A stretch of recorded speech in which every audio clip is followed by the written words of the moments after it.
Legends of a towering, ape-like creature have persisted for centuries, passed down through generations of hunters, hikers, and skeptics alike. Tales speak of massive footprints too large to be fabricated, eerie shadows shifting where no human should be, and unsettling encounters that defy explanation. Though many dismiss these stories as mere hoaxes or exaggerations, those who claim to have seen the creature know otherwise. Their chilling experiences blur the line between myth and reality, leaving them forever changed. When the legend steps out of the shadows and into the light, there is no turning back. Yellowstone Ravenwood Preserve, 2011. Yellowstone Ravenwood Preserve stretched across vast, untamed land, a place where nature still rules, unchallenged by human hands. It is home to steaming geysers, deep forests, and miles of rugged backcountry where few dare to wander alone. The park is a wonder, but it is also a place of mystery, where the land has swallowed many who entered and never gave them back. Daniel Carter was one such name added to Yellowstone Ravenwood Preserve's long history of disappearances. An experienced hiker, he had an intimate knowledge of survival techniques. On the morning of September 14, 2011, he set out on what was supposed to be a routine 3-day trek through one of the park's lesser-traveled backcountry areas. He never returned. His last known communication came in the form of a chilling voicemail left for his best friend, Liam Brooks, sometime after midnight on the third day. His voice was barely a whisper, trembling with an emotion Liam had never heard from him before. Fear. It was real. It was watching him.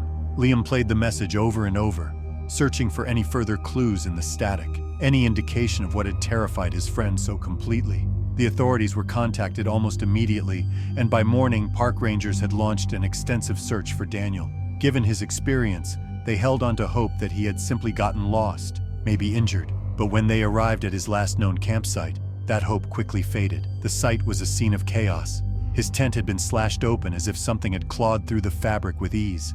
His belongings were scattered across the clearing, his cooking supplies broken, his clothes torn. Deep claw marks ran up the trunks of surrounding trees, raking across the bark in a pattern too deliberate to be the work of wind or weather. But the most unsettling find was his backpack, discovered propped against a nearby tree, its straps smeared with greasy handprints. The prints were too large to belong to any human, but they also didn't match those of a bear. The fingers were long, the shape disturbingly human-like. Rangers took photographs and samples, but no official conclusions were made public. Authorities ruled it a bear attack, closing the case within weeks. The explanation was simple, logical. Yellowstone Ravenwood was home to grizzlies, and campers were always warned about the dangers of encountering one unprepared. But to those who had seen the site firsthand, something about the explanation didn't sit right. Some of the older rangers murmured among themselves, exchanging uneasy glances. They had heard stories before. They had seen things, tracks too large to be bare, strange calls echoing through the trees at night, the feeling of being watched by something that never showed itself. They knew better than to say anything publicly, but among themselves, they spoke of the things in the woods, a legend passed down through generations of those who had spent enough time in Ravenwood's backcountry to know that the park still held secrets. Then, there was Leonard Fisk, a fellow hiker who had been passing through the area the day before Daniel's disappearance. When news broke, he came forward with a story that made the rangers even more uneasy. He had been walking a quiet stretch of trail when he noticed something moving through the trees behind him. At first, he dismissed it as a trick of light, shadows shifting between the branches. But then he realized whatever it was keeping pace with him. He had stopped abruptly, holding his breath. The forest had gone silent, and then he saw it, a shape, tall and broad, moving with unnatural stealth. It was too large to be a man, yet it walked upright. For a moment, it had simply stood there, just beyond the tree line, watching him. The feeling it gave him was unnatural, as though it were studying him, waiting for something. Then it was gone. Leonard had left the area as fast as he could, refusing to camp anywhere nearby. When he heard about Daniel's disappearance, he knew in his gut that whatever he had seen had something to do with it. But even with Leonard's testimony, the official conclusion remained the same: a bear attack. Daniel's family refused to accept it. Liam, haunted by his friend's final words, spent years looking for answers. He spoke to rangers, to hunters, to survivalists who had spent their lives in Ravenwood. He dug through old case files of missing hikers, of stories passed down through generations about the things that roamed the deepest parts of the forest. And the more he searched, the more patterns he found. Some stories stretched back decades, Accounts of hikers disappearing, of strange footprints found deep in the woods, of eerie howls in the dead of night. Some were dismissed as folklore, as campfire tales spun to frighten newcomers.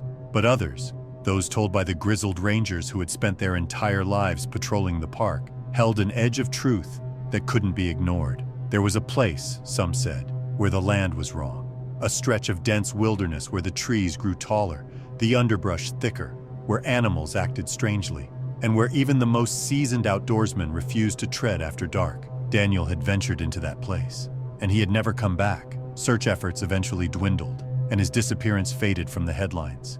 His case remained open but unsolved, another mystery swallowed by Yellowstone Ravenwood's vast, unforgiving wilderness. But for those who knew him, who had heard the terror in his voice in that final voicemail, there was no doubt. Something had been watching him, something real, and whatever it was, it had made sure Daniel Carter was never seen again. Shadow Pine National Park, 1986. Neighboring there was a land of towering peaks, deep valleys, and ancient forests. It was also one of isolation. Even in the peak of summer, large portions of the park remained untouched, hidden beneath thick blankets of fog, where the only sounds were the whispers of wind through the pines and the occasional crack of shifting ice. But for those who spent enough time in its depths, there was another sound, a low, guttural presence that seemed to belong to something just out of sight. Frank Holloway had worked as a night watchman at the old Bowman Lake Fire Lookout Tower for 2 years. The tower stood on the edge of a ridge, overlooking miles of dense forest. It was beautiful during the day, but at night, when the wind howled and the darkness pressed in from all sides, it felt like the loneliest place on earth. Frank had always been comfortable alone. He had spent years working in the wilderness, first as a ranger, then as a surveyor. He wasn't afraid of the dark or the animals that prowled through it. But in the late summer of 1986, something changed. It started with the noises. At first they were distant, strange, guttural grunts that echoed through the trees, too deep to be a bear, too resonant to be the call of an elk. He dismissed them as odd but harmless. Animals made strange noises all the time, but as the nights passed, the sounds drew closer. Then came the footprints. One morning, after a particularly restless night, he stepped outside to find the dirt around the tower disturbed. Large, deep footprints circled the perimeter. He crouched down, running his fingers along the edges of the impressions. They were enormous, easily twice the size of his own boot. The stride was long, deliberate. It wasn't the shambling path of a bear. It was something that walked upright. He radioed it in, but the response was predictable. Maybe a bear standing on its hind legs, maybe a trick of erosion, maybe nothing at all. The ranger on the other end chuckled, telling him he was probably just getting cabin fever. Frank wasn't laughing. That night, the noises returned, louder than before. He sat on his cot, listening as something moved through the trees below. It was careful, slow, almost deliberate. Then, around midnight, the knocking started. It came from the lower part of the tower, a heavy, rhythmic pounding against the wooden beams. The entire structure shook with each impact. Frank grabbed his rifle, his heart pounding. He crept to the window, lifting his flashlight and aiming it toward the ground below. At first, he saw nothing but darkness. Then, just at the edge of the beam, something shifted. A massive figure stood at the base of the tower, its silhouette outlined against the trees.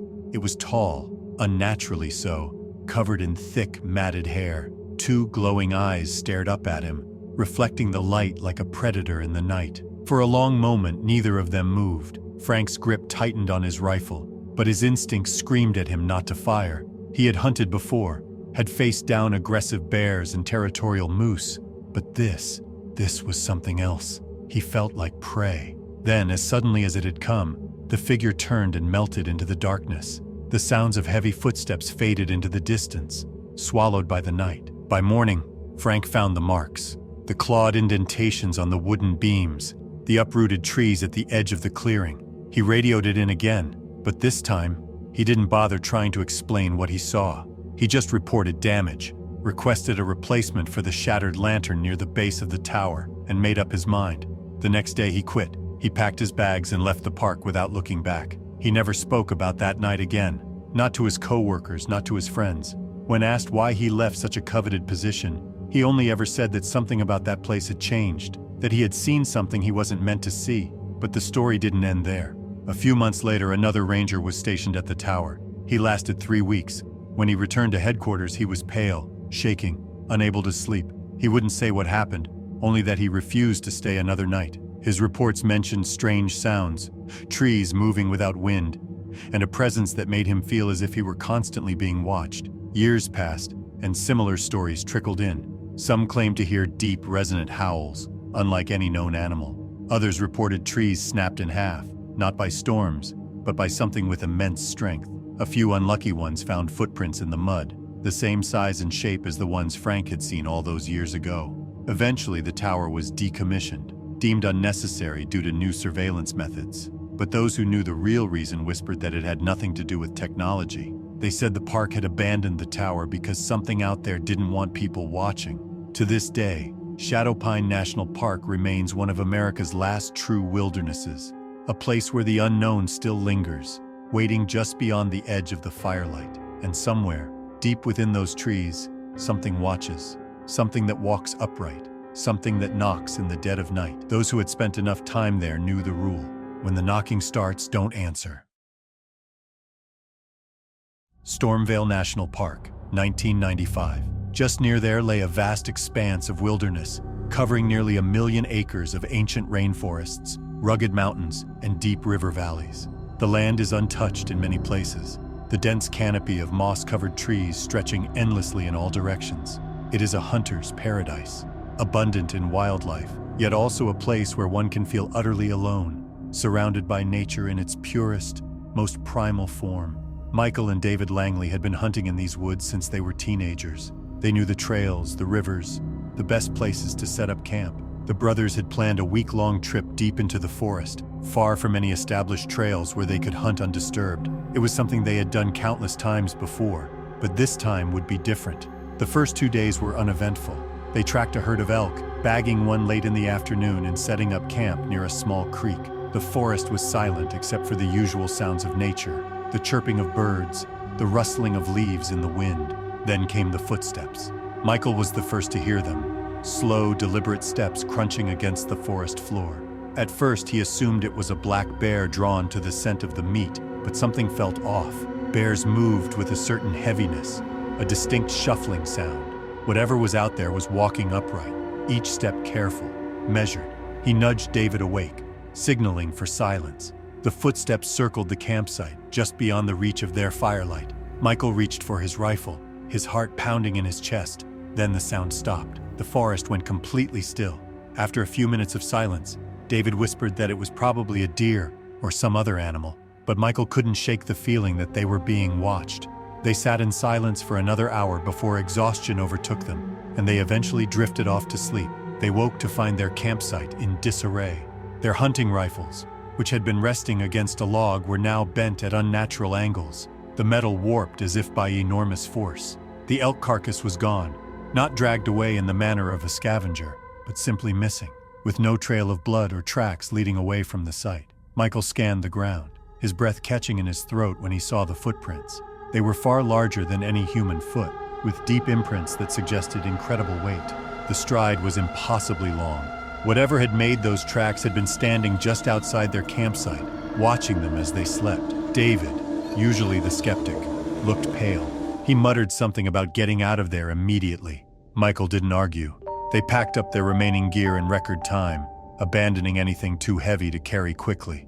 The only goal now was to put as much distance between them and whatever had been watching them. They moved fast, keeping their rifles close, though the weapons felt almost useless after seeing the damage done to their previous ones. The forest around them felt different, quieter than usual, as if even the birds and small animals were avoiding something. By midday, they reached a familiar trail that would take them back toward the main road. That's when they heard it. A scream, inhuman, guttural, echoing through the trees with an intensity that made their bones vibrate. It wasn't the call of any animal they had ever heard before. It was deep, reverberating, filled with something that felt almost like anger. Michael turned, catching a glimpse of movement between the trees. A shadowy figure half hidden by the dense foliage. It was walking parallel to them, matching their pace. The two brothers exchanged a look of pure terror and broke into a full sprint. They ran for what felt like hours, their legs burning, lungs aching. The forest seemed endless, each tree blending into the next. But eventually they reached their truck, breathless and shaking. Michael fumbled for the keys, hands trembling as he yanked the door open. They sped down the dirt road, not daring to look back. For years, neither of them spoke about that night. Michael, once an avid hunter, never returned to those woods. David, who had always prided himself on his rationality, refused to even discuss what had happened. But sometimes, late at night, Michael would wake up in a cold sweat, haunted by the memory of those glowing red eyes watching from the darkness. Whatever had been in the forest that night had let them go, but he was never sure why. The nightmares started soon after their return home. Michael dreamed of the forest, of running, of hearing the slow, steady footsteps just behind him. He would wake up gasping, drenched in sweat, convinced that if he turned his head fast enough, he would see those glowing eyes staring back at him from the darkness of his bedroom. David refused to entertain any discussion about the trip. When Michael brought it up, his brother would shake his head, change the subject, or leave the room entirely. But Michael noticed how his brother had changed. He no longer went on solo hunting trips, and he avoided being outside after dark. Years passed, but the memory never left them. One evening in 2002, Michael met a retired ranger, John Richter, at a bar in Port Angeles.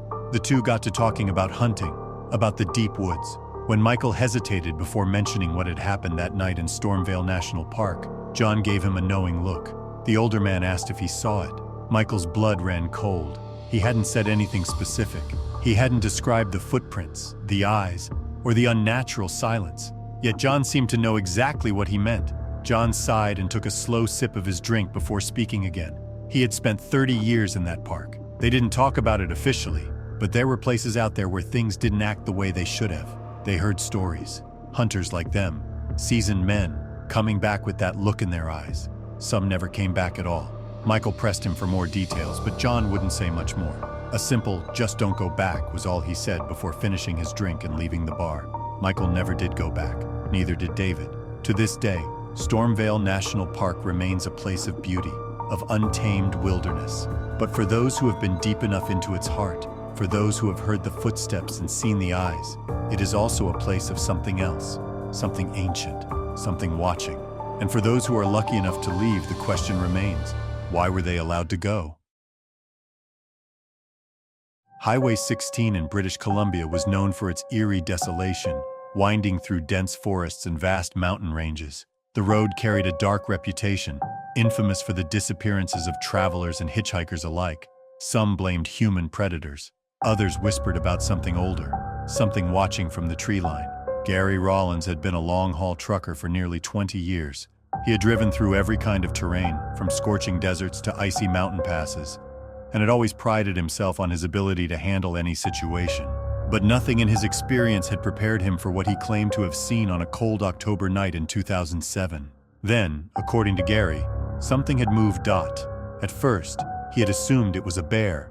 A huge shape had lumbered out of the trees ahead, crossing the road in a fluid motion.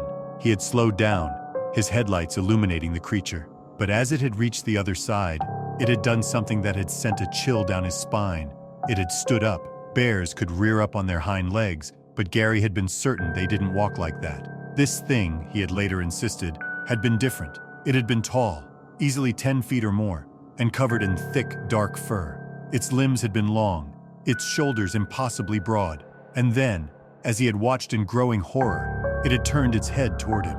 He had described how two glowing eyes had locked onto his truck, reflecting the light like an animal's, but carrying an intelligence that had made his blood run cold. Instinct had told him to move, to get as far away as possible. He had honked his horn, hoping to scare it off. The creature had not flinched. Instead, it had taken a step toward him. Gary had felt his pulse skyrocket as the colossal figure had advanced. Then, with an almost casual motion, it had lifted one enormous hand and slammed it down onto the hood of his truck. Dot. The impact, he had said, had been deafening. The metal had crumpled as if it were aluminum foil, and the windshield had shuddered under the force. Gary had not waited to see what it would do next. He had slammed his foot on the gas. The truck had roared forward, and for a split second, he had thought he had seen the thing grin before it had leaped back into the darkness. He had not stopped driving until he had reached the nearest truck stop, nearly 50 miles away. With shaking hands, he had climbed out and inspected the damage. The hood had been dented, claw-like impressions embedded in the metal. Deep scratches had run along the sides, as if something had dragged its fingers across the surface. He had reported the incident to the authorities, but they had dismissed it as a bear encounter. One officer had shrugged and suggested that a bear had probably swiped at his truck when it had gotten too close. But Gary had remained convinced that it had been something else. He had seen bears before. They didn't walk like men. They didn't look at people like that. For years, he had kept the story to himself, only sharing it with other truckers who had driven that lonely stretch of road. Some had nodded knowingly, claiming they had heard similar tales. Stories of enormous figures lurking along the tree line, keeping pace with their trucks. Others had laughed it off, saying he had been on the road too long. But every time he had driven through Highway 16, he had kept one eye on the forest. He had known something was out there, and one night, it had decided to let him see it. Gary had later admitted that the nightmares had started soon after. He had dreamed of the figure standing in the middle of the highway, watching him approach. Sometimes, in his dreams, he hadn't been able to stop the truck in time. Other times, the thing had climbed up onto the hood, staring at him through the windshield with those glowing eyes, its breath fogging the glass. He had woken up drenched in sweat, his hands trembling as if he had still been gripping the wheel. His obsession with what he had seen had grown. He had scoured the internet for similar encounters, though most stories had been buried in obscure forums or told secondhand in hushed tones. Some people in local bars, especially older truckers, had spoken of strange figures along Highway 16. Most had dismissed them as myths, but others had sworn they had seen something too. One night at a truck stop outside of Vanderhoof, Gary had met a fellow driver who had gone by the name Hutch. They had struck up a conversation over coffee, and eventually, Gary had decided to test the waters. He had described his experience in vague terms, watching Hutch's reaction. Hutch had not laughed. He had not rolled his eyes or called Gary crazy. Instead, he had set his cup down and nodded slowly. Gary had recalled how Hutch had told him he had seen it too. A chill had crawled up Gary's spine as Hutch had leaned in and lowered his voice. The man had insisted that it had been out there for years. He had said he didn't know what it was, but he had been certain it wasn't normal. According to Hutch, it watched, it waited, and every now and then, it let someone see it. When Gary had asked him what he had meant by letting someone see it, Hutch had hesitated before explaining that most folks just disappeared out there, never found again. But the ones who saw it and lived, he had said, had been chosen. Whether it had been just to scare them or for something else, he hadn't been sure. Gary had left the truck stop that night with more questions than answers. He had wondered if Hutch had been right. Had he been one of the lucky ones? Or had it only been a matter of time before he encountered it again? As the years had passed, Gary had avoided Highway 16 whenever he could, but sometimes there had been no other route. Each time he had driven that stretch of road, he had gripped the wheel a little tighter, his eyes flicking constantly to the trees, and on more than one occasion, he had thought he had seen something, just a shadow, just a trick of the light, but deep down, he had known better. One night in 2015, he had been driving that same route again. The road had been empty, the air thick with fog. His radio had crackled, then cut out completely. For a long stretch, there had been nothing but the hum of the truck and the sound of his own breathing. Then his headlights had flickered. For a split second, they had illuminated something standing just at the edge of the trees. It had been watching. Gary had not stopped. He had not even slowed down. He had kept his hands locked on the wheel, his foot pressed firmly on the gas. Whatever it had been, he had not been willing to give it another chance to reach out. To this day, Highway 16 remained a place of fear and mystery. People continued to vanish. Drivers reported strange figures moving alongside their trucks, keeping pace even at high speeds. Some blamed the fog, the tricks of exhaustion. Gary had known better. He had known what he had seen, and every time he had closed his eyes at night, he had wondered if it was still out there, waiting for him to pass by again. Eldermeyer National Park, 1973. Deep within the mist-covered valleys, where the forests stretched endlessly and swallowed the light and sound of civilization, two friends reportedly stumbled upon something they were never meant to find. Rebecca Hale and Tom Grayson had always been drawn to the wild, seeking out trails long abandoned, places forgotten by time. But on a cold autumn evening in 1973, their curiosity had allegedly led them somewhere it shouldn't have. They had been hiking for hours, following a faint game trail that wound through the ancient forest. Eldermeyer had always held an air of mystery, its dense foliage hiding remnants of the past, old homesteads, abandoned mills, the skeletal remains of settlements lost to time. But what they claimed to have found that evening hadn't been on any map, nor spoken of in any history books. A cabin.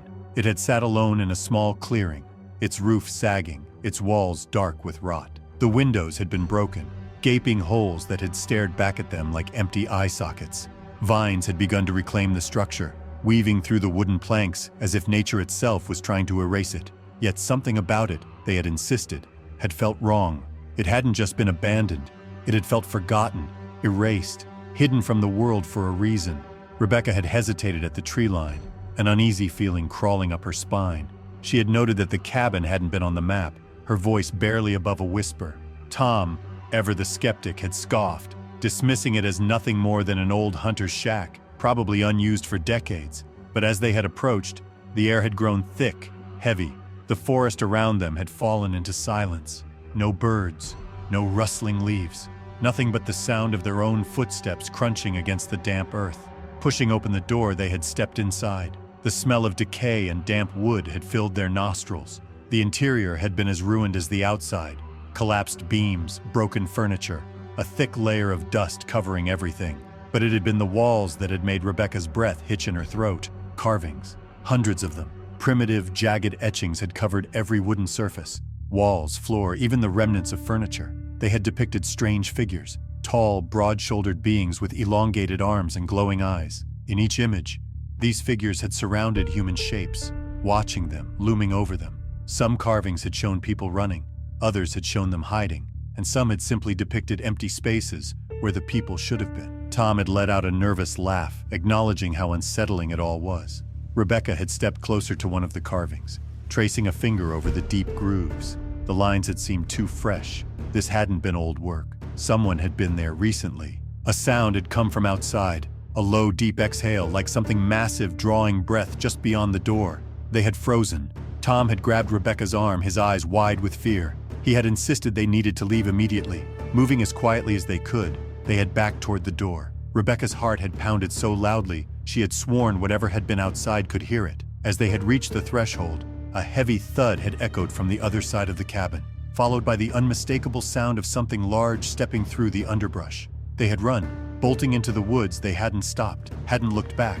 Branches had torn at their clothes. Roots had threatened to trip them, but the fear had driven them forward. Behind them, they had heard it. Heavy footsteps, faster than anything that size should have been.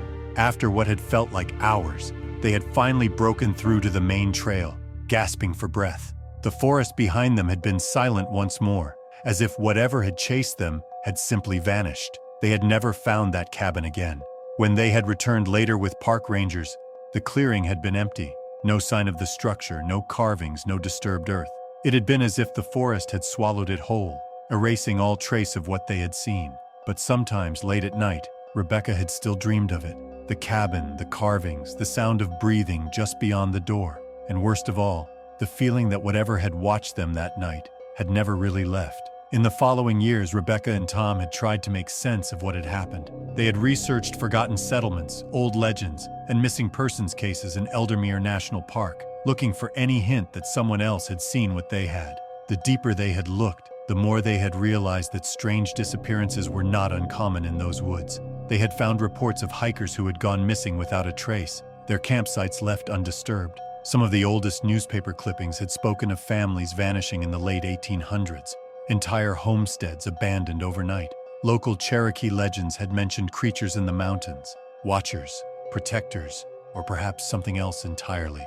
Tom had become obsessed. He had made several trips back to the area, determined to relocate the cabin. But no matter how many times he had retraced their steps, it had never been there. The forest had seemed to shift, to close in on itself, hiding what it did not want found. Rebecca, on the other hand, had refused to return. She had never been able to shake the memory of those carvings, of the figures with their unblinking eyes, of the sensation that something had been standing just beyond the trees, waiting. The way the forest had erased all trace of their discovery had only cemented her fears. One night in 1978, Rebecca had received a call from Tom. His voice had been shaking. He had told her he had seen it again. He had been back in Eldermere, searching alone. He hadn't said where he had been calling from, only that he had found something. A carving, fresh. And this time, there had been footprints in the dirt, massive prints that shouldn't have been there. Then the line had gone dead. She had tried calling back, but there had been no answer. The next day, she had contacted the park rangers who had launched a search. They had found Tom's truck parked along a remote road, his gear still inside. But Tom himself had never been found. The official report had stated he had likely gotten lost or fallen victim to the elements. But Rebecca had known better. She had remembered the fear in his voice, the certainty that something had been following him. Years had passed, and the memory of the cabin had faded into legend. Some who had heard the story had dismissed it as another campfire tale, an exaggeration of an ordinary abandoned structure. But others, those who had spent enough time in the deep, untouched parts of Eldermeyer National Park, hadn't been so quick to dismiss it, because sometimes in the quietest corners of the forest, hikers still reported strange carvings on trees, depicting figures with hollow eyes, watching, waiting, and if one listened closely on a still night, they might hear it, the sound of heavy breathing, just beyond the firelight, just past where the trees began to darken, waiting. Kagamori Wilderness, 2019. Nestled in northern Japan, the Kagamori Wilderness was a vast, untouched expanse of ancient beech forests, rugged mountains, and hidden valleys. As a World Heritage Site, it was a place where time seemed to stand still. Among the locals, there were whispers of something else lurking in the depths of these woods, something ancient, something watching. Jake Whitmore, an American tourist with a passion for photography, had always been drawn to the world's most remote locations. A travel blogger and amateur nature photographer, he had visited countless forests, mountains, and national parks. None fascinated him quite like Kagamori. He had read about its untouched landscapes, its rich history, and most intriguingly, the legends of the Hibagon, a mysterious ape-like creature said to roam the mountains. Unlike the stories of Bigfoot in North America, the Hibagon was spoken of in hushed tones, as if mentioning its name too often might invite its presence. Arriving in the small town of Hirosaki in late September, Jake planned to spend a week documenting the forests. He intended to take the less-traveled trails, hoping to capture the raw beauty of the region without the distraction of other tourists. On his second day, he hired a local guide, Kenji Nakamura, a man in his 50s with deep-set eyes and a cautious demeanor. Nakamura seemed reluctant when Jake mentioned his desire to explore the more isolated areas of the forest. He warned that some places in Kagamori did not welcome visitors, and spoke of occasional disappearances in the region. He advised caution and respect for the mountains. Despite the warning, Jake remained unfazed. He followed Nakamura into the depths of the forest, noting how the guide often stopped abruptly, listening to the silence as though expecting something to emerge from the trees. Nakamura muttered to himself at times, his gaze darting toward the canopy.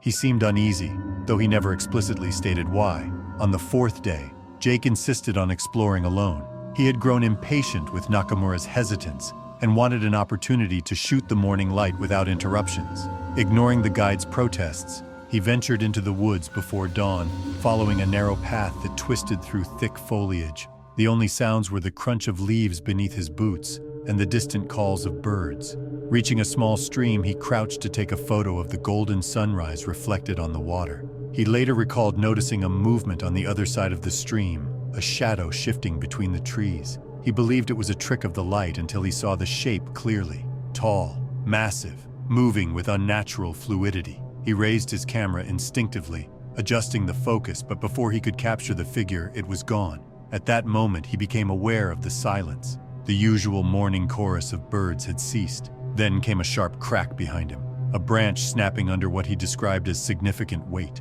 Turning quickly, he scanned the area, but nothing was visible. However, he remained convinced that something was watching him. Describing the sensation later, he recalled seeing two faint, amber-colored reflections deep within the tree line. Though distant, the eyes seemed to be assessing him, unmoving and patient. He attempted to take a picture, but his hands shook, and his instincts urged him to leave. Without another thought, he ran, stumbling through the dense undergrowth, convinced that if he hesitated, something would reach out from the shadows and take him. By the time he reached the main path, Nakamura was already there, having backtracked in search of him. He reportedly took one look at Jake's expression and asked no questions, only stating that they needed to leave immediately.